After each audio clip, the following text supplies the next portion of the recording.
चलिए बुलेटिन में आगे बढ़ते हैं। खबर उज्जैन से, जहां विकास की बयार बह रही है। मुख्यमंत्री डॉक्टर मोहन यादव लगातार उज्जैन को सौगातें दे रहे हैं।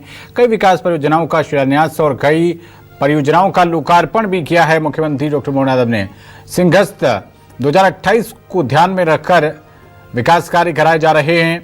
सिंहस्थ 2028 में महाकुंभ का आयोजन होगा। कई विकास परियोजनाओं का आज शिलान्यास और भूमि पूजन करते हुए मुख्यमंत्री, राज्यपाल महामहिम मंगूभाई पटेल भी मौजूद रहे हैं। कुंभ की तैयारियां की जा रही हैं, खासतौर पर सिंहस्थ की, और सिंहस्थ के आयोजन को लेकर ही ये तमाम सौगातें आज मुख्यमंत्री डॉक्टर मोहन यादव ने दी। ये देखिए, विधि विधान के साथ पूजन करते हुए मुख्यमंत्री और राज्यपाल।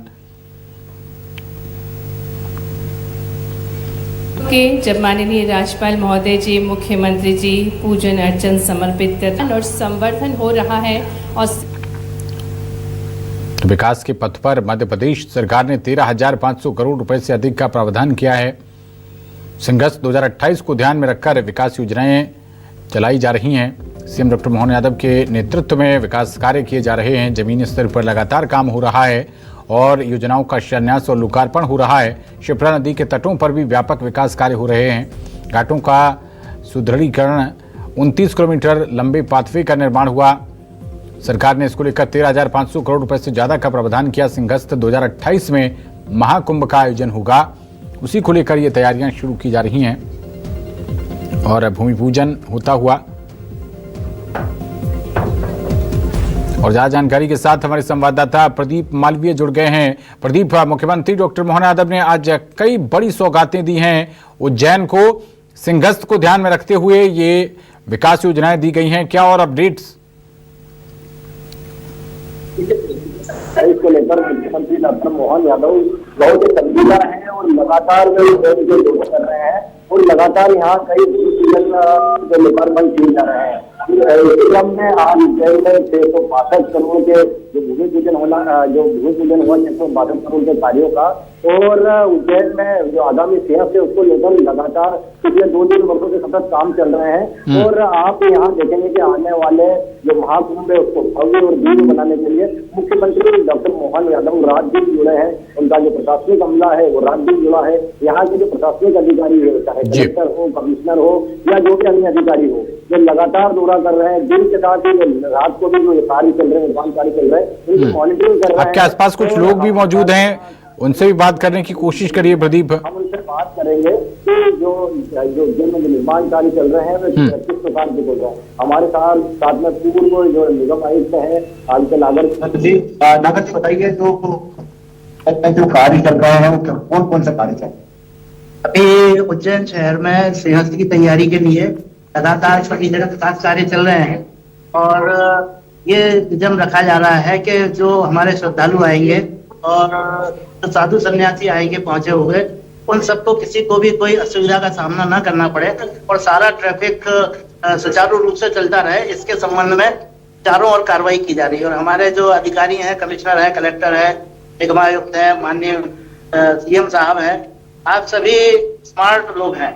सभी लोग मिलकर के बहुत बेहतरीन क्षेत्र में काम करना चाहते हैं और उम्मीद है कि बहुत अच्छा काम हमारे इस में होगा। और जो निर्माण कार्य चल रहे हैं इसके संबंध में मैं बस यही कहना चाहूंगा कि ये निर्माण कार्य जो अभी हो रहे हैं ये इतने सस्टेनेबल रहे कि हमें हर सिंहस्थ में बार बार इस तरह के निर्माण कार्य न कराने पड़े।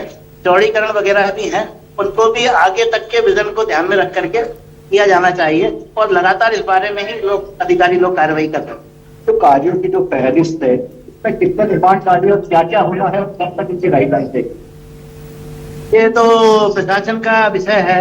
मूल रूप से अब मैं तो रिटायर हो गया हूँ यहाँ से, लेकिन जो है परिस्थितियां हैं उसके अनुसार जो निर्माण कार्य चल रहे हैं उनसे हमारा सिंहस्थ बहुत अच्छे पोजीशन में आएगा और अच्छे विजन के साथ में प्रशासन काम कर रहा है। ये जो कार्य चल रहे हैं इनको आज देखने के बाद आने वाला उज्जैन कैसा होगा जब यहाँ महाकुंभ होगा, महाकुंभ जो मुख्यमंत्री जी का सपना है वह कैसा होगा?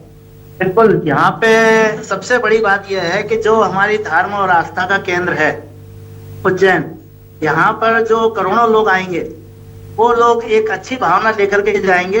ये हम सभी उज्जैन वासियों का कर्तव्य है और इसके लिए ये बहुत जरूरी है कि जब बहुत अच्छे किस्म का कार्य होंगे, अच्छी गुणवत्ता के शहर जब सजेगा तो निश्चित रूप से इतनी भव्यता होगी कि नगरी महाकाल की पूरे विश्व में प्रसिद्ध होगी। और एक उससे बड़ी बात ये भी है कि ये सब चीज करने के लिए हमारे उज्जैन की भी जनता से हमारा अनुरोध है कि वो सब भी इस कार्य में सहयोग करें। हो सकता है कि अभी लोगों को तकलीफ हो रही होगी, लेकिन सब लोग सहयोग करेंगे तो निश्चित रूप से हम लोग जो हमारा सपना है कि अगस्त 2028 बहुत अच्छा निकले, तो उसके लिए हम सब लोग प्रयास कर रहे हैं और सारे शहरवासी संकल्प है। तो इसके साथ ही हमारे साथ है, आप बताएं आप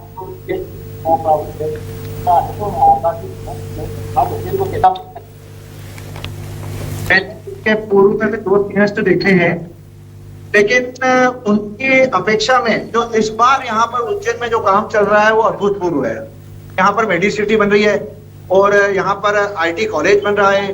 विक्रम उद्योगपुरी जो हमारे उज्जैन की एक लाइफलाइन बन चुकी है, पहले जो यहाँ मील थे वो बंद हो गए, लेकिन अब विक्रम उद्योगपुरी जो यहाँ पे उज्जैन की एक लाइफलाइन बन चुकी है जिसमें बहुत से रोजगार बन रहे हैं, बड़ी बड़ी सड़कें, अच्छे एलिवेटेड ब्रिज, मतलब उज्जैन में जो एक प्रकार से मतलब विकास हो रहा है वो बहुत अभूतपूर्व है।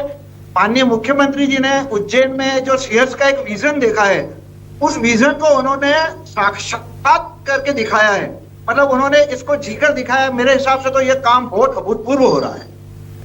हमारे साथ में व्यापारी और हाँ व्यापारी, आप बताइए आज जो अपनी उज्जैन शहर में जो निर्माण कार्य चल रहे हैं वो उससे क्या कितने संतुष्ट आप कैसे कार्य हो? सर देखिए, शहर में साल 1.5 साल का तकलीफ है, उसके बाद आपको पूरा आनंद आएंगे।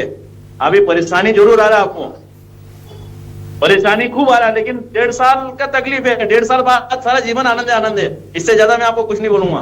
आप व्यापारी है, कितना पड़ेगा आपके व्यापार पर, कितना व्यापार बढ़ेगा? सर व्यापार तो जब से महाकाल लोग चालू हुआ तब से तो मतलब बाबा महाकाल का ऐसा कृपा है कि पूरा भारत से मैं समझता हूँ पूरा भारत से उज्जैन में ज्यादा आनंद है। बस इससे ज्यादा मैं आपको कुछ नहीं बोलूंगा।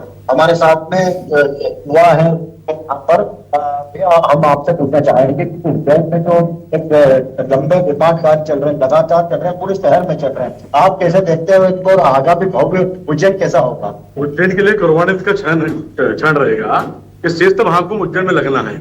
भगवान महाकालेश्वर यहाँ विराजमान है, माँ शिप्रा महारानी यहाँ विराजमान है, और सबसे ज्यादा गर्व की बात यह कि यहाँ के लोकल के मुख्यमंत्री मुख्यमंत्री डॉक्टर मोहन यादव जी यहाँ विराजमान है, उनका निवास है।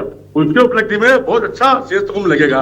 कई रोड चौड़ीकरण हो रहा है, मेरा खुद का मकान टूटा, मेरी 2 दुकान टूटी, लाल रोड में गौतम मार्ग नयापुरा केडिगढ़ टूटा, अन्य क्षेत्र में इतने बड़े बड़े मकान टूटे, लोगों निर्माण हो रहे हैं। अभी हाल 29 किलोमीटर घाट लंबा बन रहा है, कितना विशाल घर मेट्रो सिटी बनी। ऐसे कई उज्जैन बहुत विकास की तरफ जाएगा और ऐसा क्षण लगेगा पहली बार। मेरे को लगता है कि पहला सीएस ऐसा होगा जो विश्व में चर्चित कहलाएगा। और बहुत बहुत धन्यवाद है माननीय मुख्यमंत्री जी पहुंची।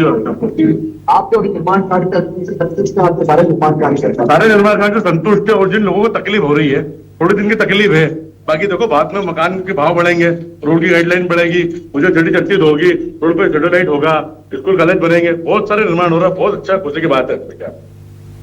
तो ये देखिए जो आगामी जो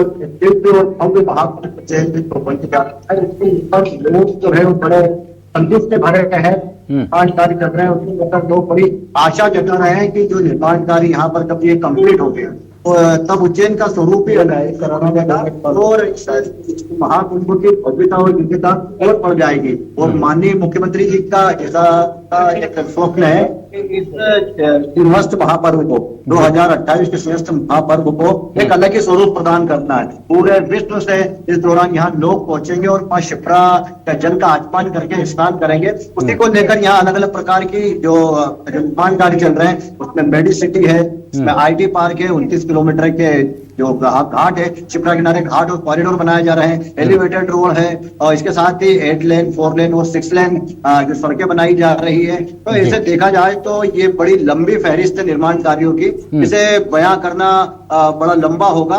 तो माननीय मुख्यमंत्री जी ने उसी कड़ी में आज 662 करोड़ रुपए के निर्माण कार्यों का जो भूमि पूजन किया है यहाँ पर। और जो निर्माणदायी संस्था है इन कार्यों को कब तक पूरा कर लेंगी?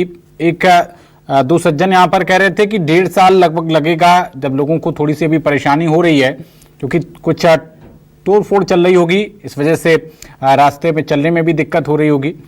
कैसे उज्जैन वासी इसको मैनेज कर रहे हैं? देखिए, स्वाभाविक है जब कोई निर्माण कार्य चलता है, बड़े बड़े स्तर का कोई कार्य होते तो थोड़ी परेशानियां तो होती है।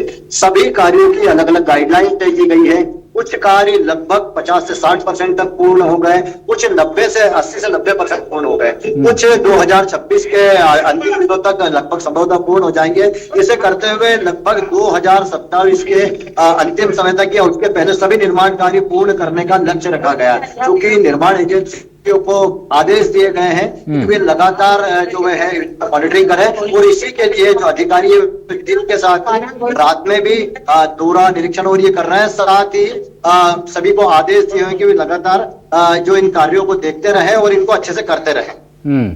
आपके आसपास लोग हैं, उनसे बात करिए, वो भी कुछ कहना चाह रहे हैं। भैया, आप कहाँ से आए हैं? आपने पहले देखा, अभी देखा कि बिलोंग करता हूँ के पद में, यही ऑटो रिक्शा चलाता हूँ सर। पर यहाँ विकास अच्छा हो रहा है, पर आइए कोई बीच में अच्छा विकास करे। आने वाले भविष्य में ऐसा शेषबाद में रोड कभी नहीं बनेगा। अगर अपने खुद के सीएम यहाँ के ही है तो बन जाए ना, आने वाले भविष्य में रोड चौड़ीकरण कभी भी नहीं बन पाएगा। ये हाथ जोड़ के रिक्वेस्ट है यहाँ के जनता से के सहयोग करे सीएम साहब का खुद यहाँ के, तो आने वाले भविष्य में कभी भी यहाँ की जनता को परेशानी का सामना नहीं उठाना पड़े। जय श्री महाकाल। देखिए, ये एक ऑटो चालक है, बावजूद इनमें महाकुंभ को लेकर इतना उत्साह और हर्ष है। इनकी भावना यह है कि सभी लोगों को ये जो निर्माण कार्य चल रहे हैं उसमें सहयोग करना चाहिए और उज्जैन को एक नया उज्जैन बनाने में सबको मदद करनी चाहिए। क्योंकि जब इतना बड़ा काम होता है तो थोड़ी परेशानियों का सामना तो करना ही पड़ता है, लेकिन उसके बाद की जो तस्वीर होगी वो जो भव्य और दिव्य जो महाकुंभ होगा, जिसमें देश विदेश से यहाँ लाखों करोड़ों श्रद्धालु पहुंचेंगे, हजारों लाखों संत पहुंचेंगे, देश और विदेशी जो मेहमान यहाँ पहुंचेंगे, तो उस समय जो यहाँ का स्वरूप ही अलग होगा। चलिए, बहुत शुक्रिया प्रदीप आपका इस अहम जानकारी के लिए।